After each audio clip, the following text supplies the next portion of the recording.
жайыт маселеси чындыгында эле эң оор маселе. Муну эки жактуу карашыбыз керек. Жайыт буга чейин жайыт жерлердин айылын жээгиндеги жайыттарды жанагындай менчик алып, анан элдин малын киргизбей коюп, же болбосо менчик алып бактарак тийгизип отургузуп, ушундай көп маселе болгон чыккандыктан ушул мыйзамдар келип чыгып атат деп ойлойм да. Бирок мунун эки жагы бар. Мен тийиштүү кызматкерлер тургандыктан тактап алайын деп атам. Трансформация маселеси. Өзүңүздөр билесиздер, эгемендүүлүк алгандан бери биз миллионго жакын суат айдоо жерлерин биз жоготтук. Мына 20 канча 27 жылдан бери миллионго жакын суат айдоо жерлерин жоготтук. А элдин саны миллионго чейин көбөйдү. Мен туура эмес айтамбы же такпы?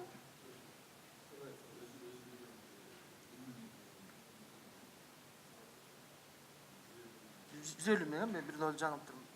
Ошол жерлерди биз кайра ордуна кандай кылып келтиребиз деген дагы максат бар да, туурабы?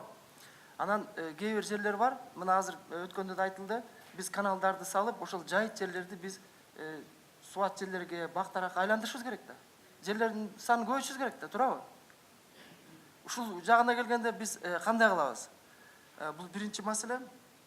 Экинчи маселе, ошо жайыт жерлерге мына азыр кийинки маселеде карагандабыз, көптөгөн айылдарга таза суу маселеси чечилген турат буюрса. Ошол жерлерге, кээ бир жерлерге очистной сооружениялар курулуп калышы мүмкүн. Туурабы? Ошондой жерлерге келгенде биз кандай кылып бул жерлерди трансформация кылабыз? Кыска эле маалымат берип коесуздарбы? Жанагы сиздер айтып аткан жерлерге, мисалы үчүн бага отургузуп койсок, ошо жайыт жерлерге бага отургузуп койсок, ал автоматтык түрдө кийин трансформация кылганга жол ачылат.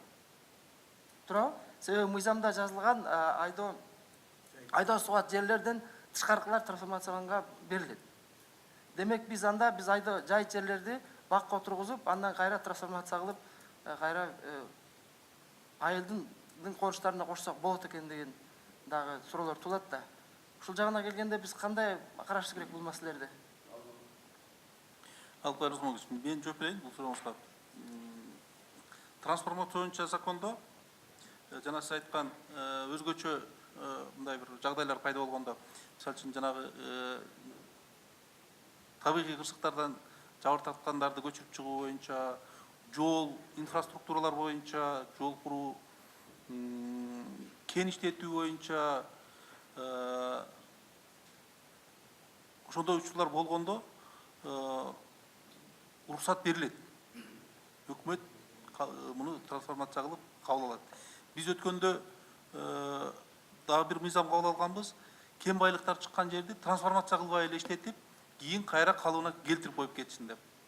Ошондой норманы кабыл алганбыз.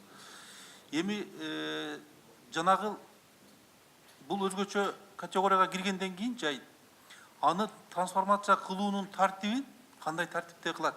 Муну өкмөт подзаконный акт менен мындай бир жолго салыш керек.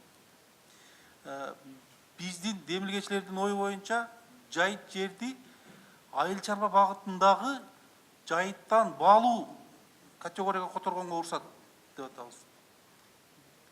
Багдарак эккенге макулбуз, аны сугат жерге айландырганга макулбуз, аны айдоо жерге айдоо жерди аны карап көрүш керек, бирок сугат жерге которгонго макулбуз. Бирок аны кайрадан жеке менчикке берип жиберүү мында бир катуу көзөмөлдө туруш керек да. Ошол шылтоо менен кайра жеке менчикке кетип калбаш керек.